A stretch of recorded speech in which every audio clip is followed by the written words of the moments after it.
What's up, spectators? Welcome back to another episode of Ace Attorney 6. Let's continue with the trial. Sorry, but I'm not barreling down a hill. In fact, I'm in full control of everything with the indisputable contradiction I found. Is that so? The lantern behind the accused clearly, no, latently contradicts your insight. Does it now? One of the lanterns on the entrance side of the inner sanctum was broken. And if you watch what Abbot Inmi saw in his final moments,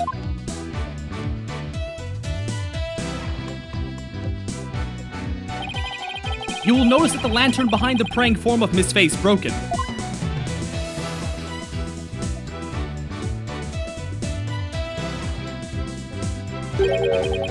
The lantern behind Lady Kira, however, is still intact.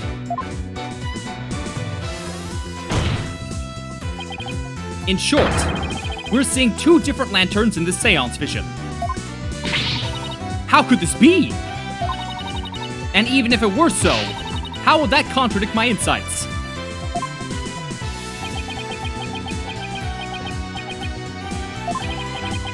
Let me start by saying the claim I'm about to raise will overturn the case I've built thus far. Will the defense please explain himself? Based on the broken lantern, we can tell Maya and Abbott in these positions, where the accused and the victim were standing. But did you not just finish asserting that the accused was standing somewhere else? I did, and I built my argument on that faulty premise. But thankfully, it has led us here, to the actual spot where Maya Fey was standing.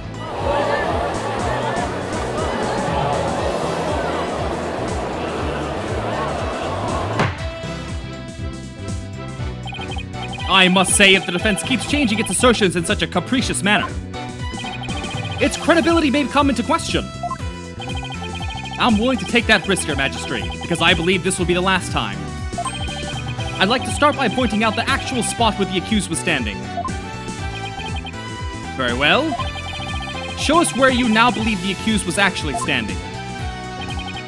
Based on the location of the broken lantern, where was Maya really standing? Right here. Like, take that! I wasn't thinking straight before, but now it's all falling into place. We know the victim had stepped into the spring. That means Maya Fey had to have been standing in the water as he approached. However, his memory, which has only now become clear, reveals that Miss Fey was standing by the side of the broken lantern. In other words, she was standing where she was supposed to be according to custom. Does that not bring us back to the very beginning? No, this is where things take a different turn, and I mean that literally. The victim had to have been moving toward the spring. That means that while he was moving, he had his back turned toward the accused. What's this? Do you mean to say the victim turned around during the rite? But such an image appears nowhere in the seance vision. Actually, it does appear. It's just that no one noticed until now. No one noticed? How could no one have noticed something so big?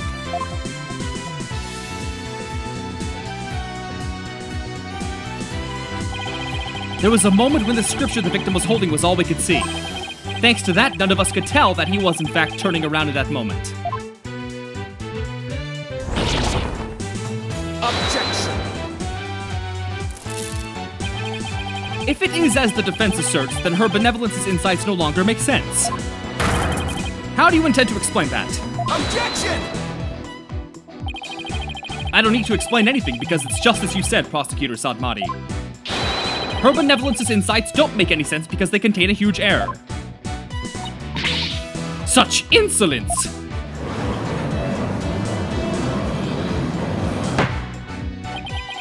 A huge error, you say? Do explain. The huge error is...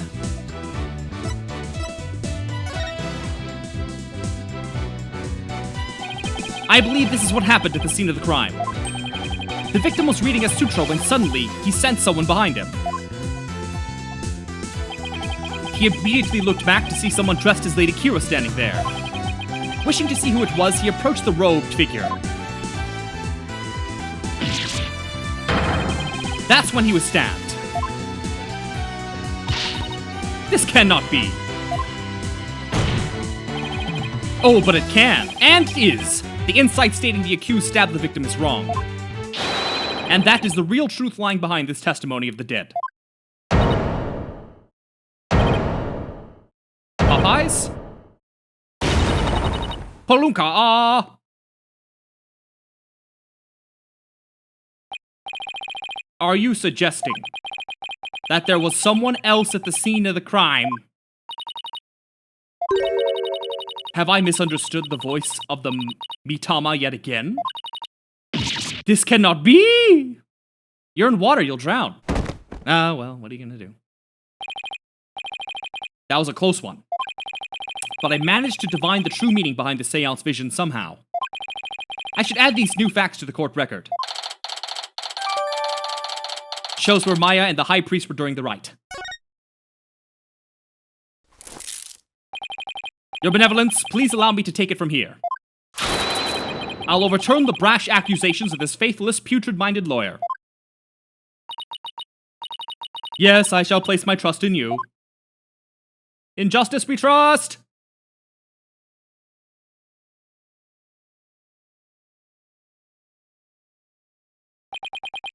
Are you sure about this, Prosecutor Sadmati? My work as an international prosecutor has taken me to courtrooms around the world. And in that time, I have learned to perform last rites for souls in trials lacking a seance.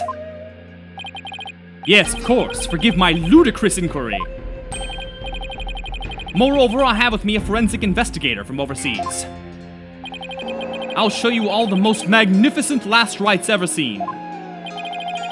I guess he really does think highly of Emma and her forensic expertise.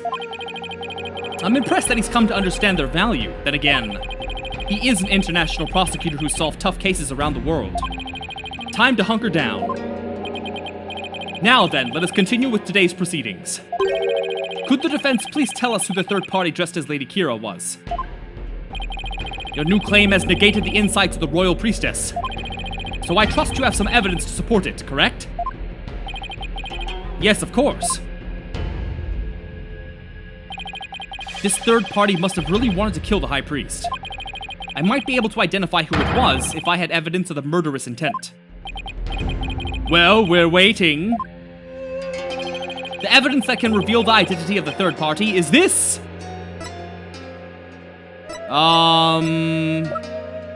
What does the letter say again? I don't find the letter sanctum. That's probably not it. It's probably... No, that's not it. It's probably this. Take that! 3 days before the purification rite, the victim received a warning letter from an unidentified individual.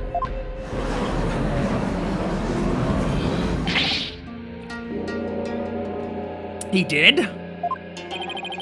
Whoever sent it clearly meant to threaten the High Priest. The letter said, "Do not perform the rite." But the rite went on as scheduled. I believe that's why the High Priest was murdered. Who do you suppose sent that letter? A person with something to hide. The rebel hunter disguised as Lady Kira herself.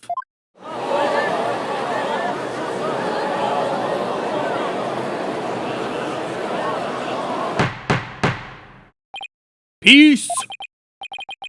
I don't understand. I'd heard the Lady Kira that has been in the news of late only hunted rebels. If so, why would she have killed the High Priest? Excellent question. Maybe it would help to think of it this way. What if the High Priest had secretly been a rebel? Heresy! Sacrilege! The High Priest, a devout follower of Kuranayanism, a rebel? Do you even comprehend the blasphemy of which you speak? Do you? I too found it hard to believe at first. Did you really though? But as I continued my investigation, it started to become more and more plausible. Objection! The third party was the rebel hunting lady Kira, and the high priest was a rebel? Your mockery of Kurainism? No! Of the kingdom of Kurain itself knows no bounds. That shameless Polkunin lawyer! He's making a mockery of our religion!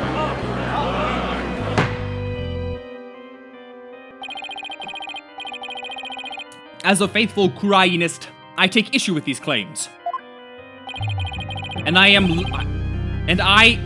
loath to admit them into today's proceedings. I don't like where this is going. I love harpsichord/organ music, so... The defense's claims are but vile blasphemy tantamount to spitting on the Holy Mother. Right in her mouth. Is it really that big of a deal, Maya? Abbot Inmi was a distinguished monk, and very well respected too, so yeah. Please don't let this turn into an international incident. They'd love saying everything's an international incident. But fear not, good people of Kurain. The rantings of this putrid brain lawyer who seeks to sell you the soul of the deceased. You really need to find like a thesaurus, and find some more words for putrid. Shall come to no avail once I conclude these last rites. The prosecution's assertion that the accused killed the victim remains unchanged. But the victim was stabbed in his abdomen! How is that possible when he had his back turned toward Miss Faye, idiot? Someone else must have killed him. Objection! Are you sure about that? You may have invalidated the seance, but do not let it go to your putrid head. The karmic flow of this trial is, as yet, still in my hands. How could he be so confident? Something has occurred to me, you see. And your allegations of a third party are but a deluded fantasy. And I shall prove that by calling a new witness to the stand. An eyewitness who will deliver a definitive answer that will dispel the defense's doubts. Eyewitness. Very well, let us call this eyewitness to the stand. It's the Beard Man.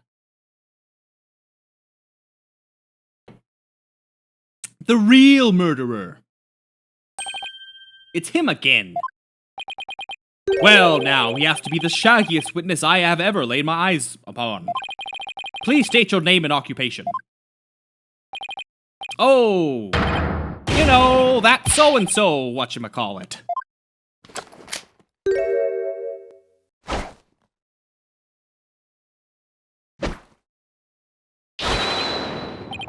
Anonymous TBD. At least that's what they've been calling me. So stupid. So stupid. As in, to be determined? Can't you just tell us your real name and stop being stupid? The witness has suffered a blow to the head, rendering him an amnesiac. Therefore, I named him Anonymous, to be determined, in my report, but he thinks TBD is part of his name. Objection! You're letting an amnesiac testify. Have no fear, I've already questioned him at length. While it is true he has utterly forgotten his name and past, his memory of what he witnessed is still very much intact. Considering the dearth of information, any new knowledge may be of help. Therefore, I will permit his testimony. Now, Mr. Emus, please tell us what you saw.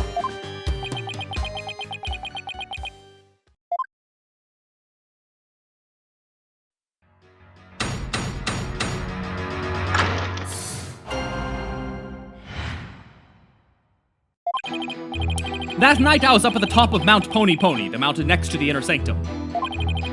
I hate crowds, so I climbed up there to pray in peace. I know it's a no-no, but since there was no one around, I used my binoculars to spy on the right at the inner sanctum. That's when I saw the accused stab the high priest with a dagger. Now why would you go and make up a dumb story like that? There's no way you saw Miss Faye stab the victim with a dagger. I swear I don't know what he's talking about. Or don't remember at any rate. Mount Pony Pony, the beautiful mountain that is also known as the Little Sanctum. They must be talking about that smaller mountain from the poster. Mr. Emis, I was wondering. What can I do you for? The inner sanctum lies at a high elevation where clouds and fog can obscure the view. Are you sure you were able to see what happened from the mountaintop next to it? Good point. A better point would be talking about the curtains, but whatever. His Majesty raises an excellent question. Well, Mr. Emis? On the day of the rite, there wasn't a cloud in the sky. I had a perfect view. If you don't believe me, check the weather forecast in the paper that day. Don't we have the newspaper for that day? Let's take a look. The area around the inner sanctum will enjoy calm, clear skies today. The warmer temperature will make for excellent prayer weather. Be warned, however, that we'll see a cold front move in overnight. It does say calm, clear skies, doesn't it? Told you so.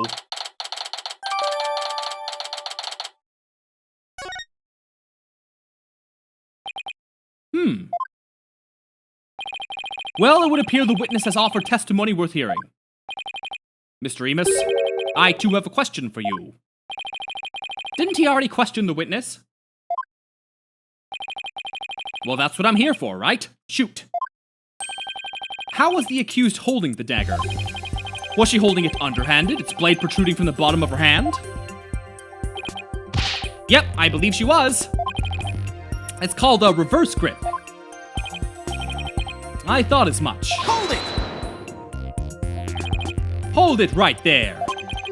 What bearing does that have on this case?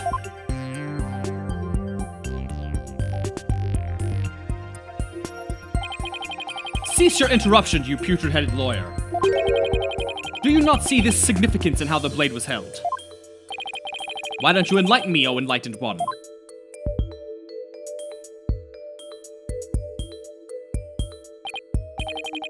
I knew you were a fool. I could already picture you in your next life. After your soul writhes for centuries in the pits of hell, you shall be reborn as a witless sea urchin with barbs limited to your posterior. You shall live a short, inconsequential life only to be brutally devoured by a sea otter. That was a bit excessive.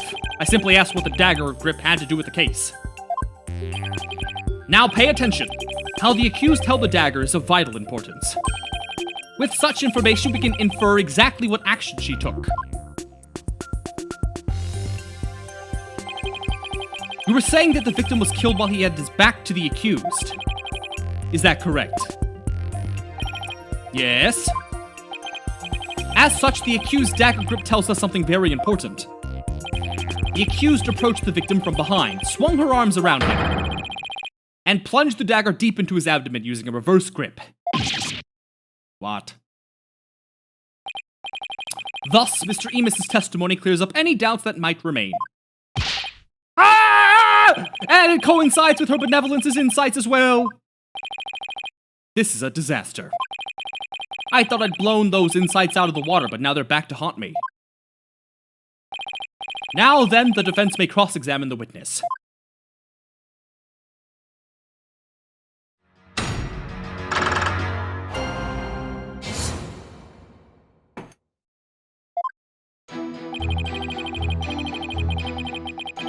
Hold it! Are you sure you're not mistaken, Mr. Emis? Was it really Mount Pony Pony that you climbed? Oh, I'm sure of it. It was a really pony-ponyish mountain. What does that even mean? You know, now that I think about it, it was a mighty fine view. I hate crowds, so I climbed up there to pray in peace. Hold it! If you hate crowds, why bother climbing to the top? Couldn't you have just as easily prayed at the bottom of Mount Pony Pony?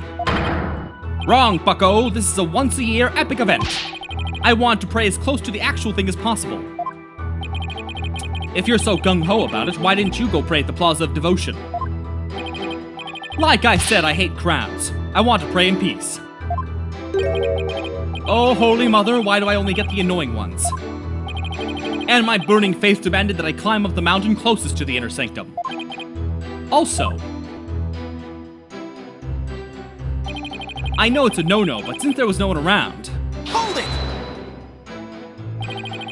Since nobody was around, there's nobody who can corroborate your actions either. Hee-ho! You're exactly right. In that case, Mr. Emus, let me ask you this. Was there a reason you didn't want to be seen? About that. If you get caught climbing the surrounding mountains on the day of the rite, you can get in big, big trouble.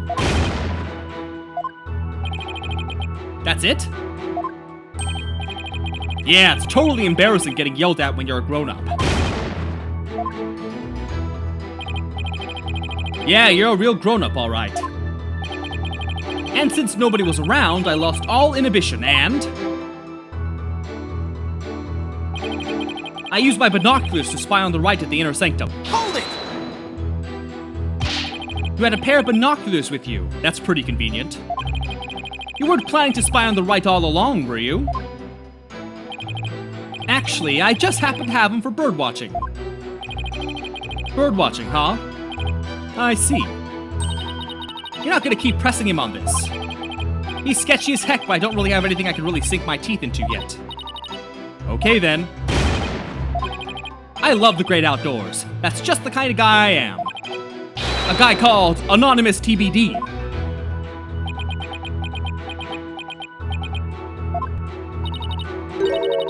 He's really starting to get on my nerves. As I looked through my binoculars, I couldn't believe what was unfolding before me. That's when I saw the accused stab the high priest with a dagger. Hold it! Did you really see what you say you did? Are you saying I'm lying about this? Well, I'm not. It's etched permanently into this old noggin. But I didn't do what you say I did. I didn't even get a chance to touch the dagger on the day of the rite. What do I know of that? All I know is what I saw. I've never even seen you before in my life. What possible reason could I have to lie?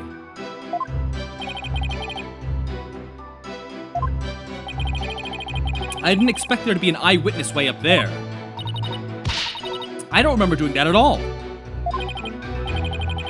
I have a feeling the witness is lying. There has to be an inconsistency somewhere in his testimony. I should take another look at the court record. Bum bum. Bum bum bada bum bada bum bum. And right here, and present. And where's the good old curtain evidence? Right there it is! Objection! Your Majesty, I had my doubts about this bushy-bearded witness, but now I know we can't trust him. You ain't just judging me solely on my bodacious beard, are you? Not at all, Mr. Emus. It's much more than your sketchy appearance. It's your sketchy testimony. His testimony, you say? Recall how the inner sanctum was that day. Specifically that it was completely enclosed by the ritual curtain. Why, yes, I believe you're right. The curtain would have completely blocked the witness's view from Mount Pony Pony. Therefore, he couldn't possibly have seen the murder happen. Mr. Emus, have you been knowingly making false statements to this court? Well, you got me! The witness will lower his voice. I didn't actually see the accused herself. What's that supposed to mean? Let me set the record straight.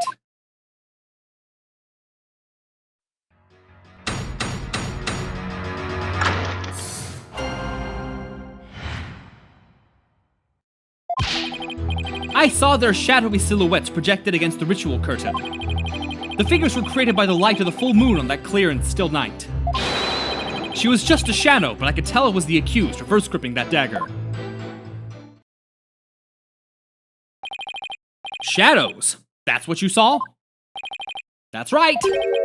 I could see what was going on by the shadows projected onto the ritual curtain. Ugh. In the future, Mr. Emus, I would rather you offer up accurate testimony from the start. Forgive me, my main man, Mr. Magistrate. Why are you talking like this? Chalk it up to my fuzzy memory. Though he saw but shadows, it is still valuable testimony. It's like the writers are trying to give them personality, but they're giving them all shitty personalities. You have to be kidding me. What are we going to do now, Nick? All I can think of is to look for inconsistencies between the actual Wright and what Mr. Ibis says he saw. Now then, the defense may cross-examine the witness once more.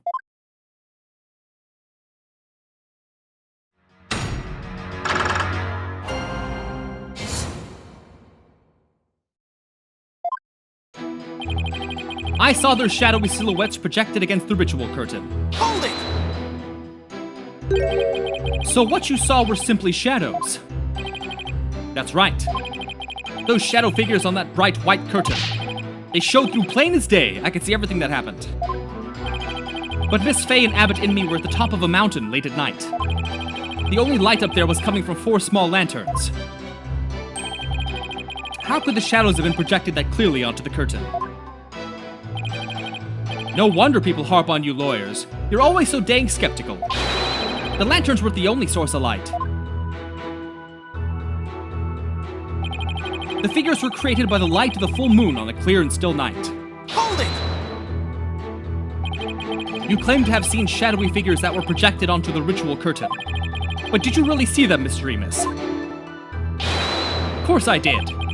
The bright moonlight projected them onto that curtain. Clear as day. It was like watching a scene out of a horror movie from my front row seat on Mount Pony Pony. I guess the moon does shine a bit brighter when you're way up there. Do you recall how bright the moon was that night? I remember there weren't any clouds, and that the moon was definitely out. But I don't remember if it could cast any shadows.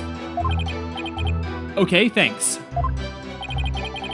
We can't deny that the moon was really bright, which means it's possible that it was bright enough to cause shadows to appear. I remember it just like it happened. She was just the shadow, but I could tell it was the accused reverse gripping that dagger. Hold it! Hang on. How do you know it was Miss Faye if all you saw were shadows? It was that little bun on top of her head. Didn't need to see her face. That distinctive bob's a dead giveaway.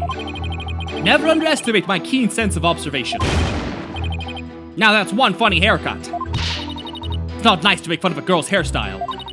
I like my hair this way. Besides, you're one to talk, you Sasquatch.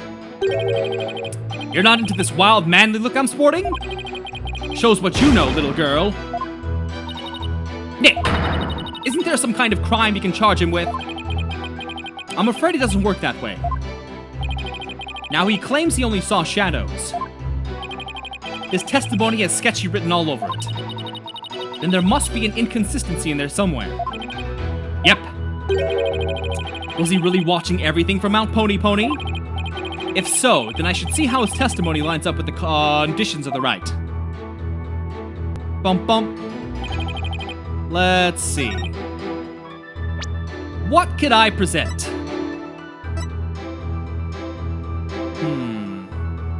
Let's see what this said.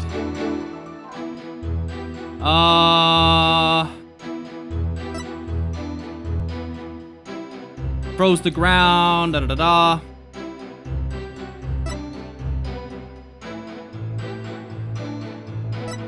Okay. A cold front moving overnight. Da-dum bum. Ba-bum, ba-bum, ba-bum, bum. Bladed weapon. Ba-bum, bum. Mark on his face is one borne by all members of Kurai and his clergy, blah, blah, blah, blah. Blood loss.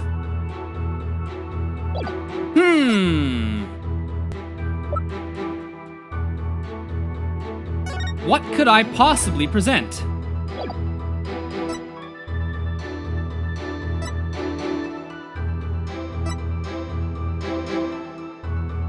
The water was already stained red. Pointless. The 3-pronged arrow. Pointless. Let's see this mountain range poster.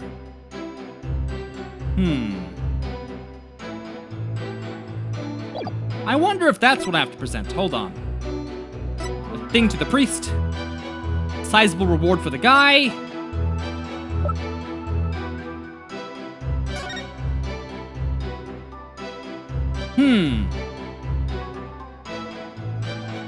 I think it's one of two things. It's either this or the elevation. I'm starting to think it's this one. Objection! Oh well, I lost. Bum bum bum bum bum bum bum. All right. Your evidence proves nothing. Blah blah blah blah. Can't make me give up. Yes, yes, yes.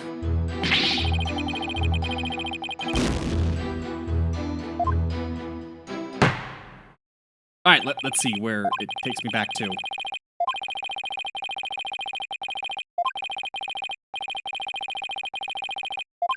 Okay, hurry up!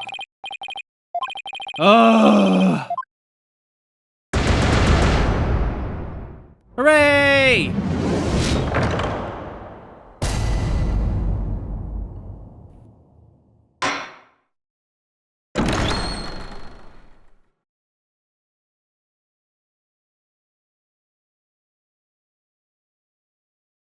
Please be right at the... let's see.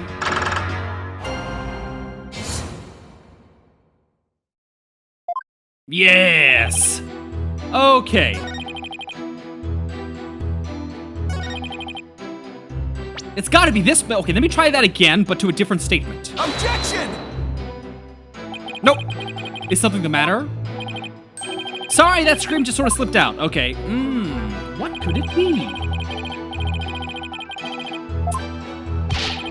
The moonlight, the projections. I guess I can try the elevation again. Because I either have to disprove the fact that the shadows were cast or the moonlight. Ooh, consult! Looks like you can't count on your bluffing skills to save your butt this time.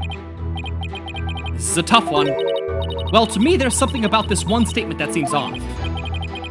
It does sound a little strange, doesn't it?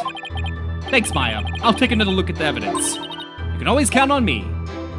On this one? This one specifically? Oh yeah, that's the one I was talking about. Alright, let's try the elevation one now. Elevation. Oh! Objection! Nope, that's not it either. I guess I'll talk about the cold front. I don't know how the cold front weather forecast has anything to do with the moon.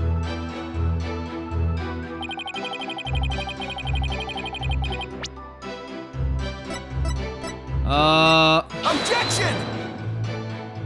Okay. Amazing! Amazing how many times I've gotten this wrong. So I'm gonna let you guys decide if this is my fault or the game's fault. Like, is this obvious to you and I'm just not getting it? Oh.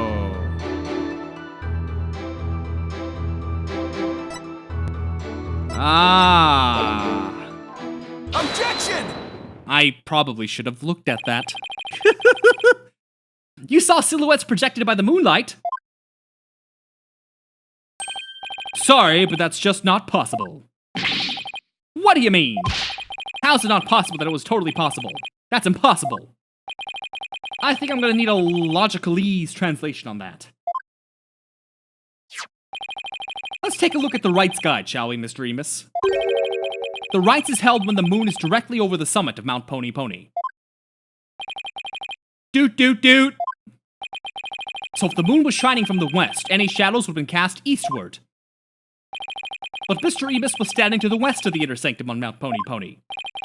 Oh, holy mother! That's right. Our witness here couldn't have seen any shadowy figures on that curtain. No way!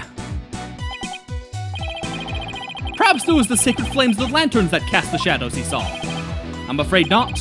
I inspected them during my investigation, but the flames were too small to cast the crisp, distinct figures Mr. Emus claims to have seen. I did see those silhouettes. How could he, Nick? Maybe he was someplace where they were visible. Don't tell me. Your Majesty? If Mr. Emus really did see those shadows, it brings a brand new fact to light. And that would be... the brand new fact that comes to light of Mr. Really is he was somewhere else. And I'm actually going to end the video here, and we'll present this next time. So stay tuned for the next episode, and thanks for watching. Bye-bye!